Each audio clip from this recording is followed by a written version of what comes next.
Hey guys, it's Yessie Bieber. Welcome back to my channel. First of all, I just wanted to say, as you can see from the title of the video, this is not going to be your usual video. I wasn't going to do it today because I got bit by a mosquito here, and I don't know if you can see, but my face looks a little swollen, but I was like, you know what, whatever. I'm still going to just do this today because it's the best timing. So it's not going to be fun. It's just going to be me sitting here being real with you guys and telling you about something that I never thought I would be talking about ever. And it's really hard. But first of all, before I get into all that, I just want to say that I'm very sorry for not posting frequently. Lately I've been, like I said, I've been dealing with a lot, and it's really hard to focus on everyday activities when you have something going on in your life that you feel like you can't control. I care about my subscribers, and I love you guys, and I know that you're there for me. And I'm sorry if you hear background noise. That's like my family outside. I don't even know how to talk about this. It's really hard for me to sit here and as you can see, I have like no words. It's really hard for me to sit here and explain what I've been going through and tell you guys what it is. It's really hard. It's not easy, and I know that I'm still gonna have people judging me, but I'm willing to cope with that. Like, I'm willing to deal with all of that stuff, because I just want to be real with you guys. Alright, so as you all know, I suffer from like anxiety and stuff like that. Maybe some of you didn't know, but I have a video on that if you want to go check it out. I'll link it down below. I do deal with anxiety almost every day of my life. It's gotten better. About 2 semesters ago, it was like out of control, and it started senior year and blah blah blah. I'm not gonna get into all that. It's in my video if you're interested. But I do suffer from anxiety, and no, I don't take meds. I have not sought professional help or anything like that. I just read a lot about it, and I'm a psych major, so I know a lot about these things. Ever since I was a kid, I had intrusive thoughts. They were repetitive, and what I mean by intrusive thoughts is that they're thoughts that are there consistently and they don't go away, and they harm you emotionally, mentally. They make you feel worthless. They make you feel disgusting. They just make you feel not human. When I was younger, I had like a whole different type of thing compared to what I have now. But before I get into that, you guys are probably confused, so I'd rather just say what it is that I have. I have not been to a psychologist or any therapist whatsoever. I don't want people to say stop self-diagnosing yourself. I mean, that's what I'm doing because I haven't sought professional help yet, but I know that I have this, and I've read so much about it. I know so much about it, and everything that they say, like the effects and everything, I relate to. So I know that I have OCD, which is obsessive compulsive disorder. Most of you, when you hear OCD, you may think, oh, a clean freak, or a person who is afraid of germs, a germaphobe. No. There's so much more to that, and I'm here to educate you a little bit about it because I deal with it. So OCD is obsessive compulsive disorder. From its name, you can take obsessive will be your thoughts. So it's basically an obsession. So the obsessive part of that is obsessions. Obsessions would be your cognition, the way that you think. So your thoughts. That's that. Then the compulsion part, the compulsive, that means behavior. So it can be anything from habitual acts, meaning you're consistently doing something, like a consistent behavior. So the whole point of obsessive compulsive is when a person is dealing with an intrusive thought, a thought that's harming them, that's making them feel very stressed, very distressed, and it's lowering the quality of their life, basically. They feel that they need to do something about it, so they perform compulsions, which, like I said, is the behavior. So For example, I'm going to give you an example. A person who is afraid of getting sick. They constantly think about germs and being clean and all that. So that thought is always there. It's causing so much stress in their life. It doesn't go away, and they need to avoid that anxiety. They need to diminish that anxiety. So in order for them to diminish that anxiety, they perform rituals or compulsions or behaviors, whatever you want to call it, and that person will go and consistently wash her hands, or make sure that her clothing is nice and clean and not repeat outfits because she feels like she's dirty, so she cleans everything. Things like that, for example, and that makes her feel better and less anxious because she won't have that thought anymore. She'll feel better. She's going to be like, oh, I'm not dirty. I cleaned my clothes, I washed my hands 20 times, and I'm clean.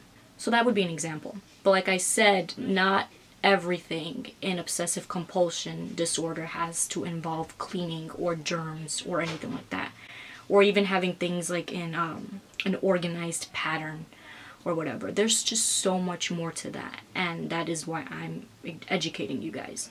So in obsessive compulsive disorder, the thoughts are obviously like the main thing.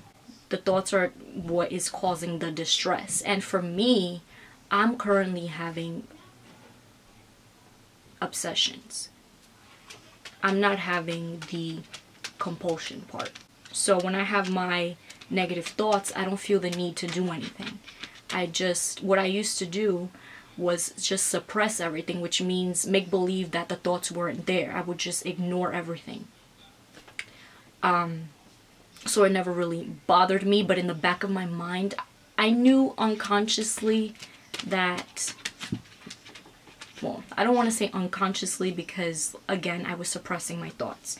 But I knew deep down in my heart that there was something wrong with me, and there was something there that I wasn't paying attention to. I just wanted to get rid of it all the time that I thought about it. And every time I thought about it, I would be like, I'm not thinking this. Like, I'll just think happy thoughts. And that's actually a way of coping with your obsessions. I'm reading a book now that I ordered a year ago, and it actually said that mental compulsions exist. So even if you're not performing a behavior, I know I said earlier that I don't have the compulsion part, but I meant as in like behavior, like doing things, like for example, washing my hands 20 times or whatever it is. It can be many, many more things. But I learned that it can also be mental. So for me, I was just going on to thinking positive thoughts. That way I would diminish that anxiety. That's that practically. Alright, now I want to get into, first I want to start off with my childhood. Alright, so when I was little, I obviously didn't know what obsessive compulsive disorder was. I didn't know what it meant. I didn't even know it existed. And I thought I was completely fine. But I noticed, like looking back now, I noticed that I did little things. Like for example, when someone would touch me in the hallway, like a stranger, not friends, because I wasn't disgusted of my friends or my family, but when like a regular person like that I didn't speak to in elementary school passed by me and like brushed their shoulder against me, like, you know, when you're walking down the hallway, you bump into people, they would bump into me and I would have the thought like, oh my god, I feel so dirty, I feel so gross that they touched me. I need to, in order for me to not feel this way and make the thought go away, I need to go and brush my shoulder off. And I would do that. And I would wait till they would walk away because obviously I didn't want people to be like, what's wrong with you, you know? Like, I still had that mentality. Like, I didn't want people to judge me. So when they would leave, I would like brush it off and I felt better. And I did that for a long time. I think it lasted maybe 1 or 2 years. I don't exactly know what grade I was in. I was probably in 2nd or 3rd grade. So I was very young. So as you can see, this started from a young age. And I'm pretty sure there are many, many other things I can't even remember at the moment that involve this disorder that I did when I was younger. Now growing up is where I have more of the obsessions and not the need to do the compulsion like I told you guys already. So when I was in, let me see, maybe around 8th grade or 9th grade, I started getting these really negative thoughts.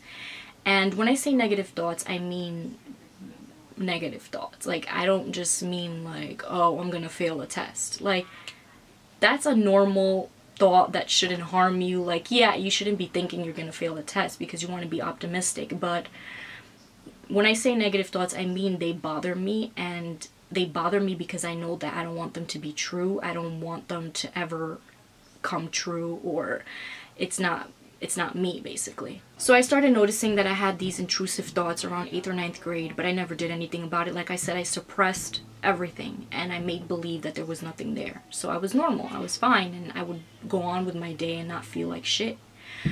Until I just couldn't take it anymore. Till last year.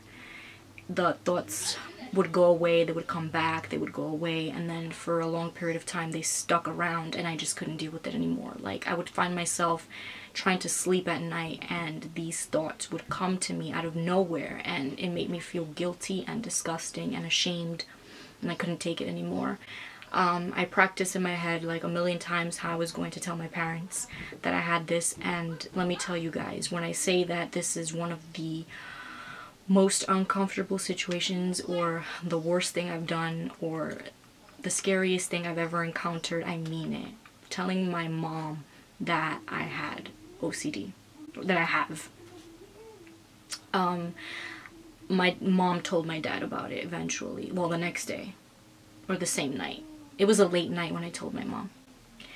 And telling her what I was thinking, and telling her that, you know, what I think I have, and the symptoms and everything, just speaking about it, it was very hard for me. And I don't want to remember that night because it was terrible. Like, I remember going to school every day, and in the back of my mind I would just think and think and think, like, wow, am I really a fucked up person for thinking these things? But I know it's not me. Like, I know I don't want these things to happen. They're disgusting. I know I haven't told you the thoughts, and I'm not. Unfortunately, I'm not going to go into full depth into what my cognition is. I think that's a little personal. I'm just here saying that I do have intrusive thoughts. I'm not going to tell you what kind of thoughts exactly that I have because, like I said, it's personal and I don't feel comfortable talking about it. But the thoughts I'm reading in my book actually are mostly religious, sexual, and violence. So, for example, I'm going to give you an example of each. Sexual. These sexual thoughts can be inappropriate. Obviously, all these thoughts are inappropriate, but they can be very inappropriate. They can involve like friends or family. It can be mental images. It can be like thinking of like rape, or thinking of being a pedophile, like things like that. Or like being into bestiality, which is being having sexual intercourse with animals, things like that. That all falls under the category of sexual. So for the violence, it's pretty obvious. It can be anything from like wanting to harm someone, not wanting, obviously. It's not you, it's the thought. So the thought can be harming someone, killing someone, performing aggressive acts, like anything that has to do with violence. It even includes like racism and all of that. They have different, like for sexuality, for the sexual part, they even have thoughts of being bi-curious, being gay, lesbian, thinking you're transgender. They have a whole lot of things. You can Google these things if you're really interested. And then for the religious aspect of this, it would be like, for example, I'd rather give you an example. Cursing like feeling the need to curse in your head when you're in church, or cursing out God in your head, like things like that. I just want to say before I continue, if you're having anything like this, if you're experiencing something like this, you definitely should seek professional help, and maybe you want to start off reading stuff about it, which is what I'm doing because I feel more comfortable doing that, or telling your parents, or telling someone you love and trust, a sister, a brother, an uncle, whatever the case may be, a teacher. Just speak to someone about it, because the more you think about these things and you don't let your emotions out, the worse you're gonna feel. And I'm an expert on that, and I can genuinely tell you that it's not a good feeling at all, and you feel just so to yourself and so isolated, and You feel like you can't get out of your head. You feel like a prisoner in your own head. And it really sucks. So I advise you to just speak about it. And stop suppressing it if that's what you're doing, or whatever, or however you're coping with this problem. And you're not crazy. I felt the need to constantly tell myself, I'm not crazy, I'm not crazy. It's this, and it's a disorder, it's real, it's not me. I don't want these things to happen. I'm not crazy. And like I said, you're not crazy. You're just dealing with a lot of anxiety, which causes these thoughts to occur in the first place.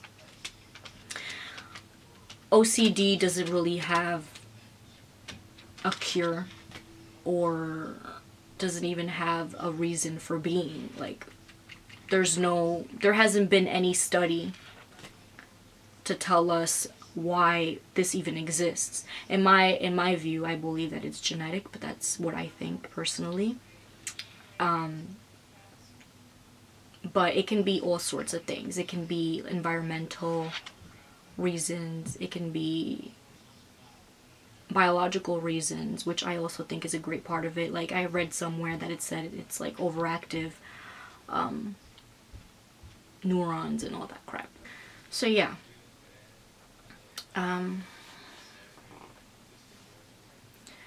Recently, I got the thoughts again, and they became worse. And I felt very terrible. So I felt the need to speak on it again and tell my mom one more time. So I told her, and just like before, I didn't mention this, but my parents were very supportive. They did not think I was crazy. They did not try to, like, send me away, obviously, to an asylum or anything like that. They were very supportive. And they told me I shouldn't feel this way, that I shouldn't feel dirty, I shouldn't feel anxious. And they encouraged me to, like, go out with friends more, to get out of my room. And I think that has a very big role on why I have these thoughts, because I'm constantly, like, home. Like, I go to school, come back, and I lock myself up and just make myself miserable in my room. And it's not every day, obviously, but there are a lot of times where you just feel like thinking, and then you start thinking these things. So like I said, I feel like I'm saying like I said so much. I'm sorry, guys. It's just a way to backtrack to what I was saying. I told my mom last Monday, I texted her after I got out of class because I couldn't take it anymore, and I told her what my thoughts were, and I spoke to her about it. And again, my stupid dog moved this. And again, she was very supportive. She told me I didn't have to feel this way and that we were going to seek professional help. But you do feel much better once you when you tell someone. And just having the support of your parents means the world to you, if your parents mean the world to you, because I know my parents mean the world to me. So it means the world to me that I have their support and that they don't judge me, because I'm still a normal person. I'm able to do things. I'm able to work. I'm able to go to school. I'm able to, you know, think intellectually, and I'm able to do all kinds of things that a normal person can do. So just because I have this disorder, or just because I suffer with tremendous anxiety more than the normal person should be, you know, dealing with, I'm still a normal person. And I also wanted to say that everyone has intrusive thoughts. The difference with a regular person and then a person with OCD would be that the person with OCD has so much distress from that thought, so much distress that it causes them a lot of anxiety, leading to OCD and compulsions and all that. So, and it's always there. Like, they feel like the thought is always there and it's never going to go away. An average person would just like be like, oh, that thought is stupid. I'll get away from that thought and not think about it again. And it won't bother them. But for us, it bothers us, and that's what makes us have this disorder. I accept myself for having this, and I just want you guys out there to know that whatever you're dealing with, if it's depression, anxiety, schizophrenia, bipolar disorder, OCD, hyperactivity, just, it doesn't matter. It really doesn't matter, because at the end of the day, we are all human and we all have issues, no matter if it's mental, if it has to do with relationships, social, if it has to do with financial issues. We all have some type of problem in our life, and this happens to be my problem. Anxiety. OCD is an anxiety disorder, by the way, so when I say anxiety, I mean all of this. And I don't want you to feel alone, because I know what it is to feel alone, and it sucks. And you just feel like everyone, like the whole world is crashing down on you, and you just feel out of place. And I don't want, if you're dealing with this or any type of mental disorder, I don't want you guys to feel alone, because I'm here for you. And if you ever need help or anyone to speak to, follow me on my Instagram, DM me on Twitter or whatever, even here you can message me and whatever, you know, even on IMVU you can message me, because I genuinely care, and this is actually what I want to pursue, psychology. I want to help people with this stuff. And it's not easy. It's really not easy. So if you haven't like come out about this, I personally think you should, even though it's not the easiest thing to do, but it gets better. And I tell myself that every day. I know that I will one day look back on all of this and look back at this video and smile and just feel very grateful to have you guys, and of course to be able to express myself through this platform. But this is how I've been feeling lately, guys. So I'm sorry if I haven't been posting. Well, I know I haven't been posting, so I'm sorry that I haven't been posting. I will get back on track, I promise you guys. It's just right now I feel like my health, my mental health is more important, and you and your health is the most important thing ever. Like, you should worry about that before anything else. So and it's not being selfish, by the way. It's your health. This is the book that I got. It's very helpful. It's called Overcoming Obsessive Thoughts. And if you follow me on my Snapchat, you probably saw that I posted this last night. I covered up the OCD part because I wanted to come out to you guys in this video about this, not through Snapchat. And people will just look at that picture and be like, oh my gosh, she's crazy. You know people stereotype all the time. I mean, it's a normal thing to do. But I feel like mental health is so overlooked, and it shouldn't be overlooked because it's the most important thing that you should know about. But yeah, I really recommend this book. The thing about this book is that it doesn't really focus on compulsions, it just focuses on the negative thinking, which is what I have, like I said. I don't have compulsions, so it's been very helpful, and it just makes me feel like I'm not alone. But yeah, guys, I'm sorry if this video is very long. I just wanted to let you know what I'm going through, and that I'm a normal person dealing with normal issues. So if you guys ever feel like you need to talk to someone, I'm here. So thank you so much for watching. I'm so happy I didn't cry. It was close to coming out, but I didn't. Bye, guys.